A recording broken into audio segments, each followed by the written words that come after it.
Apakah benar kira-kira kenaikan suku bunga 25 basis poin ini nantinya akan berpengaruh baik terhadap stabilitas mata uang rupiah, walau di satu sisi seperti yang tadi Pak Birger sebutkan, Fed, the Federal Reserve masih akan memiliki stances higher for longer. Silakan Pak.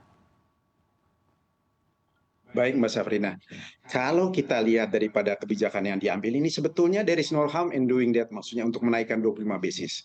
Karena terus terang dari fundamental yang ada terus terang dari perekonomian kita hampir semua baik. Kita lihat 41 bulan berturut-turut misalnya trade surplus. Kita lihat juga memang rupiah kita memang berdepresiasi selama beberapa bulan ini, tetapi kalau lihat year to date, performance kita quite okay. Memang sekarang depresiasinya 1,5%, tetapi kalau kita compare to our peers currency yang lain misalnya Thai baht, Sing dollar, apalagi yen, kita jauh lebih baik. Belum lagi kita lihat cadangan devisa kita, walaupun ada sedikit penurunan, tetapi kita tahu juga bahwa memang untuk pembayaran luar negeri dan sebagainya akhirnya memang turun, tetapi masih secara keseluruhan masih cukup baik.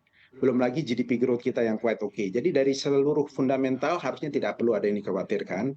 Seluruh jurus yang ada juga sudah dikeluarkan sebetulnya oleh BI. Kita lihat berbagai instrumen yang keluar akhir-akhir ini, misalnya DHE, Ya. kita lihat juga sertifikasi deposito Bank Indonesia, itu semua sebenarnya sudah dikeluarkan. Tinggal satu saja jurus yang memang belum dikeluarkan, karena selama ini kita pikir selama 8 bulan market melihat, oh BI cukup complacent dengan suku bunga dipertahankan di 5,75.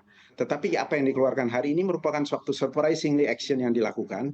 Mudah-mudahan ini memang impact-nya baik. Kita lihat memang pada closing tadi cukup baik sebetulnya dari pergerakan dolar rupiah, ada sedikit memang selling di market daripada dolar, tetapi memang kita harus lihat lagi ke depannya, terutama memang pergerakan daripada dolar index across the board, yang kalau kita lihat beberapa hari terakhir ini juga sudah cukup tenang di level 106,5 misalnya.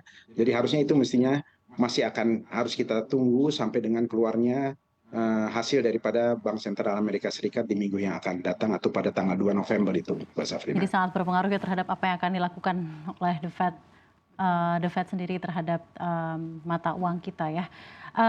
Mungkin sebelum saya bertanya mengenai hal yang lain, tadi kan Anda menyebut mengenai instrumen-instrumen lainnya untuk menjaga stabilitas rupiah yang sudah dikerahkan oleh Bank Indonesia. Dari Pak Periwarjo, dia sempat menggaung-gaungkan dan sangat bangga akan devisa hasil ekspor dan juga FX intervention. Jadi memang ada beberapa instrumen moneter lainnya yang dirasa sebenarnya cukup gitu ya dari Januari sampai September. Walaupun akhirnya Oktober ini akhirnya keluarkan ya jurus kenaikan suku bunga. Nah, sedikit evaluasi Anda mengenai instrumen moneter yang sudah dikerahkan seperti DHE dan juga FX intervention. Apakah memang belum sekuat itu, belum semujarab itu untuk menjaga stabilitas nilai tukar rupiah, ataukah memang keadaan di eksternal yang memang sudah semakin getir, Pak Birger? Iya, Mbak Safrina, harusnya masih memang kita lihat di eksternal, terutama untuk DHI misalnya. Karena memang suku bunga yang ataupun biasanya para eksportir itu akan melihat dulu apakah kebutuhannya bisa langsung dipakai juga dan sebagainya. Jadi biasanya untuk masuk ke DHI memang masih harus menunggu kebijakan eksternal di luar juga. Kalau mengenai FX intervention, sebetulnya selama ini kita lihat sudah dilepaskan kepada market. Walaupun akhir-akhir ini tekanan ada, baru kita lihat sebetulnya BI masuk dan cukup lumayan gitu di intervensinya. Seperti kita lihat misalnya beberapa minggu terakhir ini, BI sempat masuk juga memang dengan melakukan intervensi di surat berharga negara, terutama SBN yang 10 tahun.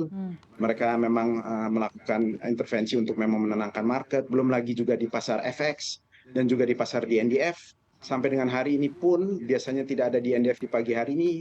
Pagi hari ini mereka ada di pasar di NDF untuk paling tidak menenangkan market daripada memang tekanan yang ada karena memang pergerakan di dolar across the board begitu sih Mbak Safarina. Jadi sebetulnya instrumen itu sudah dikeluarkan dan memang kita cukup apresiasi.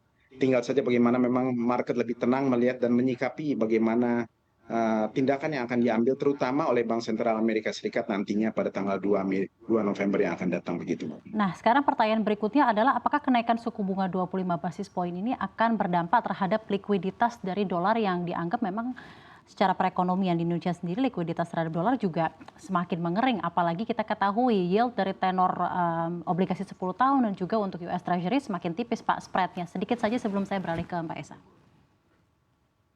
Baik, sebetulnya kalau kita lihat spreadnya masih cukup ada, walaupun kita memang lihat semakin menipis. Tetapi sebetulnya kalau kita lihat, kalau kita compare misalnya 10 tahun obligasi kita yang hari ini menyentuh 7%, dibandingkan memang dengan 10 tahun US Treasury di 4,9, berarti paling tidak masih ada sekitar 2% lebih di situ. Belum lagi kalau kita lihat juga, likuiditas di market sebetulnya untuk dolar itu ada.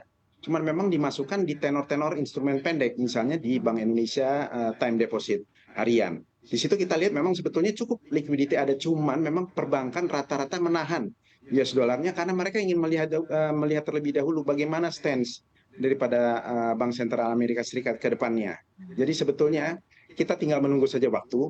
Mudah-mudahan kalau memang sampai dengan tanggal 2 November Fed menahan suku bunganya walaupun dengan tetap tone bahwa akan higher for longer, tetapi kita perlu melihat bagaimana nanti tone yang ataupun pernyataan-pernyataan yang akan keluar pada pertemuan tersebut sih Mbak Safrina. Baik, terima kasih banyak Pak Birger.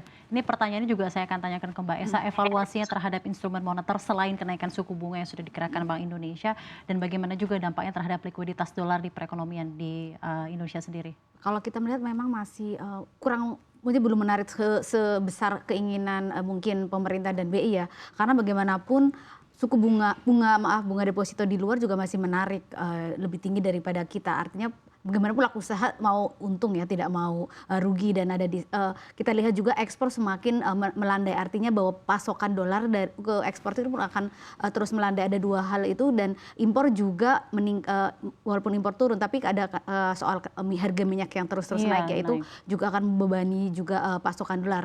Jadi kemudian ke depan itu lebih kepada apakah asing tidak mulai masuk, karena kita berharap mulai masuk dengan keadaannya kenaikan suku bunga, artinya bahwa spreadnya itu sudah mulai meningkat ya, dan kita harapkan juga inflow datang juga ke SBN, karena SBN begitu semakin ditinggal investor, karena kita lihat yieldnya semakin meningkat ya, sehingga harganya terus jatuh gitu.